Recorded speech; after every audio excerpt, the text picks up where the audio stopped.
കുറേ കാലത്തിന് ശേഷം പരീക്ഷണങ്ങൾ നടത്തിയിട്ടുള്ള തേനീച്ചക്കൂടിനെ വീണ്ടും പരാജയപ്പെട്ടു പോയ തേനീച്ചക്കൂടിനെ വീണ്ടും പരീക്ഷണം നടത്താൻ വേണ്ടിയിട്ട് നമ്മൾ തുനിയുകയാണ്. ഈ തേനീച്ചക്കൂട് മദർ കോളനിയെ നമ്മൾ റാണിമുട്ടയോടുകൂടി പിരിച്ചു വെച്ച കോളനിയായിരുന്നു. ഇപ്പോൾ കഴിഞ്ഞ ദിവസം അതിൻ്റെ പരാജയം നമ്മൾ കണ്ടതാണ്.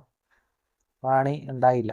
അപ്പോൾ ഇതിനകത്തെ മുട്ടകൾ, ബാക്കിയുള്ള മുട്ടകൾ നോക്കുകയാണ്. അത് ഫംഗസ് ബാധിച്ചത് ഒരിക്കലും വിരിയാത്ത രീതിയിലായിട്ടുണ്ട്.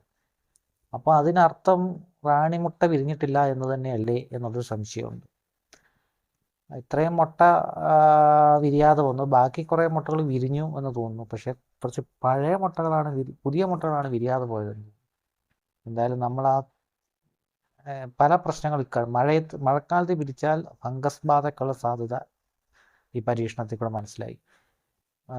പിരിച്ചു കഴിഞ്ഞാൽ പിറ്റേ ദിവസം തൊട്ട് കനത്ത മഴയായിരുന്നു. അങ്ങനെ ചട്ടിക്കകത്തായതുകൊണ്ട് ചട്ടിക്കകത്ത് തണുപ്പ് വന്നു. തണുപ്പ് വന്നപ്പോൾ സ്വാഭാവികമായിട്ട് തേനീച്ചകൾക്ക് ചൂട് ക്രമീകരിക്കാൻ സാധിക്കാതെ വന്നു. അങ്ങനെ ഗൈനീച്ച വിരിഞ്ഞെങ്കിൽ പോലും അവിടെ ഗൈനിക്ക് നിൽക്കാൻ പറ്റാതെ അവ ഉപേക്ഷിച്ച് പോയിട്ടുണ്ടാവാം ഒന്നാമത്തെ സാധ്യത. അല്ലെങ്കിൽ ആ മുട്ട ഗൈനി ഉൾപ്പെടെയുള്ളവ, അല്ലെങ്കിൽ റാണി മുട്ട ഉൾപ്പെടെ വിരിയാതെ പോയിട്ടുണ്ടാവും. മഴയാണ് ഇവിടെ വില്ലനായത്. രണ്ടാമത് മഴ കൂടാതെ അതിനകത്ത് ചട്ടിക്കകത്ത് വെച്ചപ്പോൾ ചട്ടി വളരെ തണുപ്പുള്ള ഒരിതാണ്. ചൂടുള്ള കാലാവസ്ഥയിലാണ് അത് ഏറ്റവും നല്ലത്. പക്ഷേ തണുപ്പുള്ളതായപ്പോൾ മഴയും കൂടെ ആയപ്പോഴത്തേനും ഇരട്ടി പ്രഹരമായി മാറി. അങ്ങനെയാണ് അത് ഒരു പക്ഷേ നശിച്ചു പോകാൻ സാധ്യത. അപ്പം നമ്മൾ ഇനി ചെയ്യാൻ പോകുന്നത് മാതൃകോളനി എടുക്കുന്നു, അതിനകത്ത് നിന്ന് വീണ്ടും റാണിമുട്ട നോക്കുന്നില്ല. റാണിമുട്ട എന്തായാലും കിട്ടില്ല, കാരണം കഴിഞ്ഞ തവണ നമ്മളൊരു വലിയ സ്ട്രെങ്ത് എടുത്താണ് ഇതിനകത്ത് വെച്ചത്. അപ്പോൾ ഇനി ഞാൻ പുതുതായിട്ട് അതിനകത്ത് അവരിട്ടിരിക്കുന്ന മുട്ടയ്ക്കകത്ത് ലാർവ ഉണ്ടോ എന്ന് നോക്കുകയാണ്.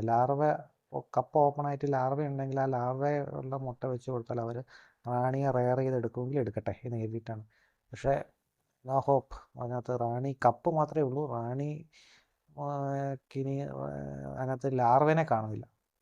ലാർവ ഉണ്ടായിരുന്നെങ്കിൽ അവർക്ക് അതിനകത്തുനിന്നും പിന്നെ റാണി ഉണ്ടായിരുന്നെങ്കിൽ അവർക്ക് അവിടുന്ന് ഒരുപാട് സാധ്യതയുണ്ടായിരുന്നു. അതിനകത്തൂടെ നീച്ചക്കോളക്കാർ ചെയ്യുന്ന പോലെ ചെയ്യാമായിരുന്നു. പക്ഷേ എന്തായാലും ഇത് വെച്ച് കൊടുത്തു നോക്കാം. വിജയിക്കുമെങ്കിൽ വിജയിക്കട്ടെ, അല്ലെങ്കിൽ ആ കോളനി ഉപേക്ഷിക്കും. നമ്മളേതായാലും വീണ്ടും മദർ കോളനിക്ക് ബുദ്ധിമുട്ടിക്കുകയാണ്.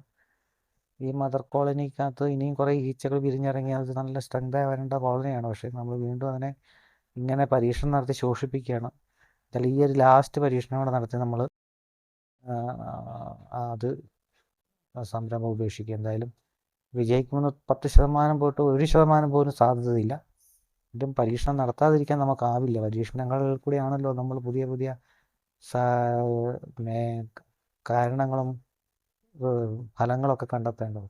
അപ്പം ഇത് വീണ്ടും ഇത് പുതിയ മുട്ടയാണ് എടുത്ത് വെക്കാൻ നോക്കുന്നത്. പുതിയ മുട്ടയുടെ വളരെ ബുദ്ധിമുട്ടാണ് അത് എടുത്ത് വെക്കാൻ. കാരണം അത് ഒട്ടിപ്പിടിക്കും കയ്യിലും ഒക്കെ മറ്റും, അത് അവിഞ്ഞു പോകും.